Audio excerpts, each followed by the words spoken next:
Grinders, it's your boy Pokenger back on the grind. Guys, we are still playing tournaments for this winter series, Chinese New Year's. As you guys know, we're a spin and go player, built our bankroll. If you want to go back and look at our videos of how we built our bankroll last year playing spin and goes. But January 1st, we started a bankroll challenge, 25,000 into 100,000. We are starting to pick up the speed here. So I wanted to show you a highlight here. The last video we showed you, we came in second in the $100 brawl. We went into it the next night. It was a bigger payout, and this is a highlight. So I want to show you, it's a bounty tournament. This guy beside us here has a $500 bounty over his head.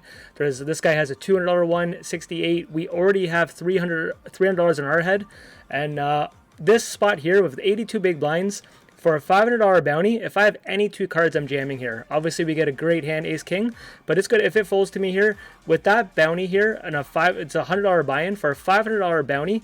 If I have 2-7 here, I'm jamming. You have fold equity, but if he calls, a chance at $500, and if I lost 12 big blinds, it's really not going to hurt me. But I wanted to show you guys this. Ace King, we're jamming, like I said, any two, but we happen to have the goods. He has Ace Queen, scary flop. But his queen gives us the, they're screaming. It was my biggest bounty ever, guys. $508 for a bounty knockout. So then we play three-handed here. I had a commanding chip lead here. I have another video I want to show you guys. So this guy up here ran like just unreal. Oh, let's look at the payouts there real quick if I can. I want to show you guys the payouts, and then we'll continue. So it was a $508 bounty, my biggest one I've ever had. Okay, in a second I show the payouts. Okay, we'll just tell you real quick. First place is $1,572, but so is second. So first and two always pay the same for these, but at the heads-up match, you get the bounties. So essentially, you know, you have $1,500 locked up if you come in first and second. Third place is $1,000.24. So let's take a look here. I don't want to show too much of this. Just want to get down to here. Here I have two pair against someone. I want to build up the pot, get off the bounty. I don't remember if he called. This was just blind versus blind. He limped in. We're trying to just really build it up and try to stack them, right?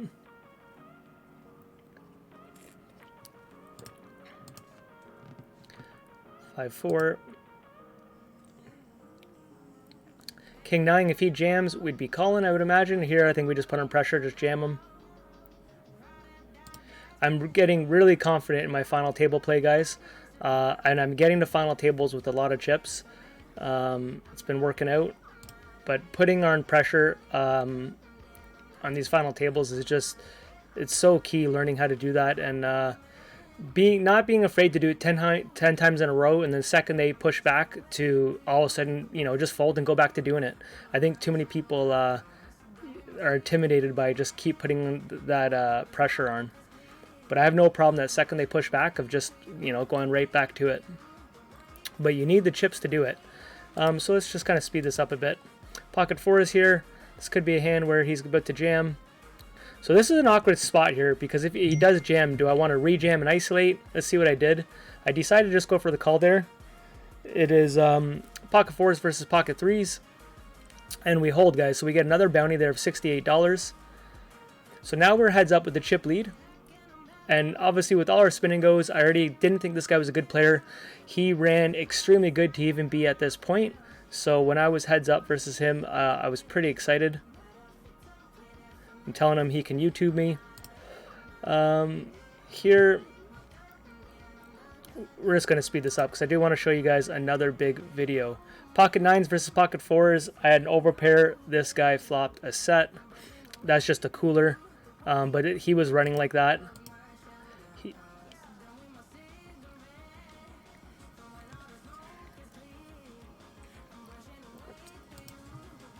Okay, I think this will be roughly around the last hand here.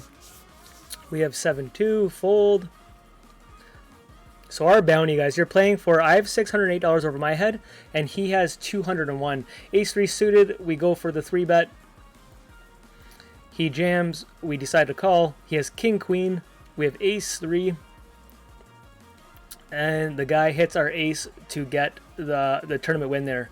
So we have back-to-back nights there of coming in second. If you looked at the last video, we got it in 3 times ahead, heads up. So we could have had 2 wins in a row there, but for that tournament, guys, for second place, we got $1,572, plus we got $1,166 in bounties. So that's tournament 1. Your boy's not done, though. I want to show you guys right here. Last night, we are in a $200 tournament. Look at this. Here's the payouts. We already have $843 locked up in bounties. This $200 tournament. Oh, this is really blurry. Maybe because I paused it. Here's a little better. Sorry, it's $1,900 for first place, and then all the bounties, guys. So first and second place, $1,912. Third place is $1,200. So let's quickly try to show you some stuff here. This guy here went on the biggest sun run of his entire life. Like, when I tell you he ran hot, like, it was insane. I'll show you guys some of it here. But he took out, he's got $500 already locked over his head for a bounty. You guys see, I have $470, and I already have $800 in bounties. This guy went after every single bounty, and just any 2 cards he happened to catch. I'm writing, this guy doesn't even fold his own laundry, is what I was writing. Heads up here, or blind versus blind. Oh, I'm not, sorry, I'm raising, I'm all over the place. Trying to isolate this $300 bounty here. Let's see if I can show you some key hands here. More or less wanted to show you towards the end. This is for a $75 bounty. He actually folded one, and that's when I was chirping him, because this guy doesn't fold. Okay, he did get another bounty there. He's got $1,000 locked up. Now we're down to 3 people. Me and him are pretty much first and second. He's got $1,000 already locked up in bounties. So we're betting.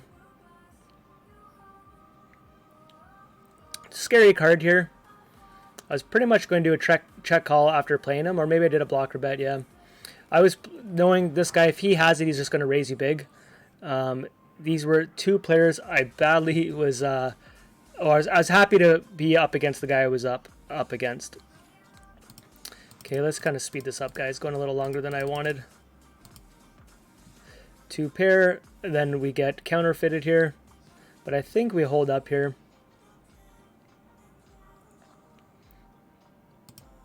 Okay, let's see here.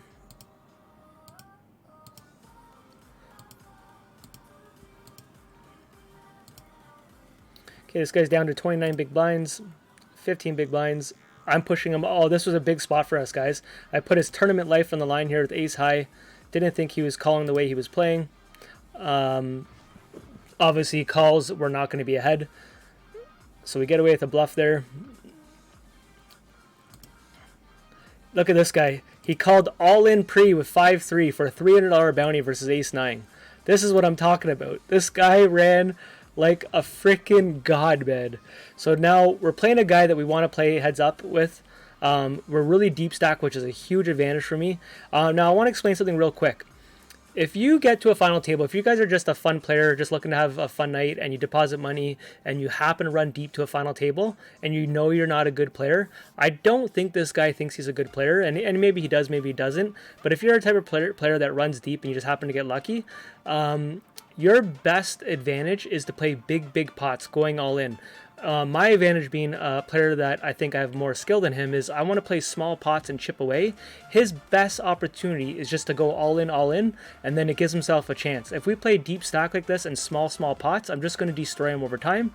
But he's just going to want to play big pots. And I almost think he knew that, or he was just being complete donkey. But look at this. First hand, he opens up jams. 118 big blinds, just open jams. We're playing for $706 there, plus my 4. We're playing for like $1,400 here. And this guy jams me 100 big blinds like every other pot. Like, I was like, what the fuck's happening right now? I decide I want to start sizing up. We're so deep stack. I was going to play any 2 cards more or less in position. I wanted to feel him out and start raising those pots. I was so confident playing this guy too. You guys got to see this. We're just doing little stabs. He's the type of player, if he hits, he's going to call, and then we just start shutting it down. But I want to raise, stab at pots, and then just kind of pot control. Here I did go for another turn bet here, which Let's see what he... Look, he had 9-2. The guy just doesn't like to fold, right? So it's hard to continue with a player like this. 100 big blind shove again.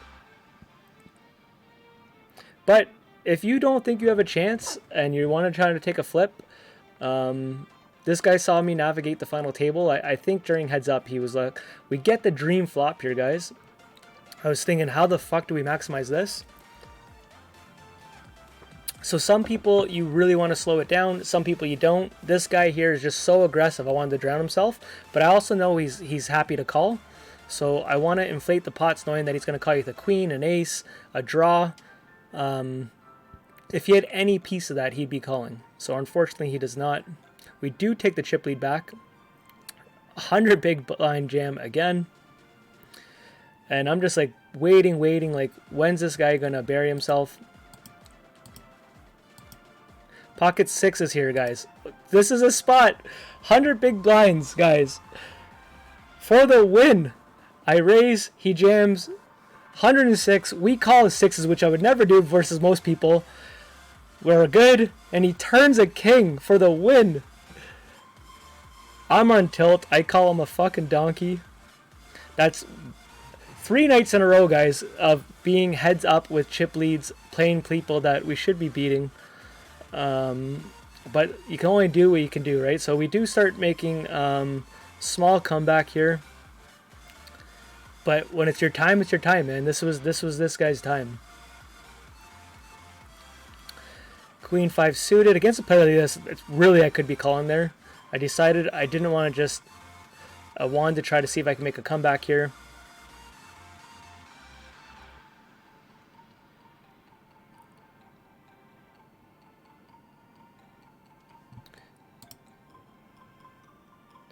King 6, we fold. Or Queen 6. King 5 suited. So I'm starting to get closer to 40 big blinds, guys. So we have a lot of chips there. I know it doesn't seem like that a lot when someone has 200, but I can definitely wait for a decent spot here. I don't need to panic. My goal is just to keep keeping the pot small right now. See if I can slowly chip up. Good turn card.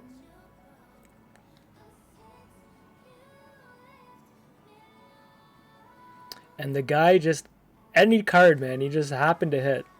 Ace 5 here, guys. This could be the hand. Nope. This is how bad my memory is. This was at 12:30 at night last night.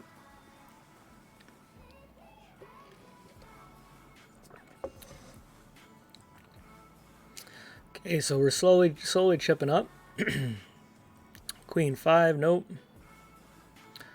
100 big blind. Well, I guess it's 36 effective, so it's not as bad. Gotta give it to him, man. The guy's got hurt. Okay, pocket sixes again, guys. Can we do his sixes again? Sixes versus pocket fives. We got him crushed. And the guy gets a 5, man. And then he throws shit at me. But let's show the income. That guy just ran like a freaking god, man. Like, there's nothing I could do there. Okay, though, for a $200 tournament, guys, we got $1,912 plus $843 in bounties. We don't get the tournament series win, but as you can see, we played our hearts out. I want to give you guys a recap on the bankroll. Are you guys ready for this? Boom! Bankroll is $36,558, guys. It is only January 21st. We started on January 1st with $25,000, so we are on pace to hit our goal this year. We'll see if we can keep it going. Obviously, winning every night or big scores isn't going to be sustainable, and this tournament series is going to end this weekend. Then we're going to be back a lot on the spin and go grind, but I'm definitely happy the way this year has started. Smash the like button, guys, and I'll see you on the next one. Peace!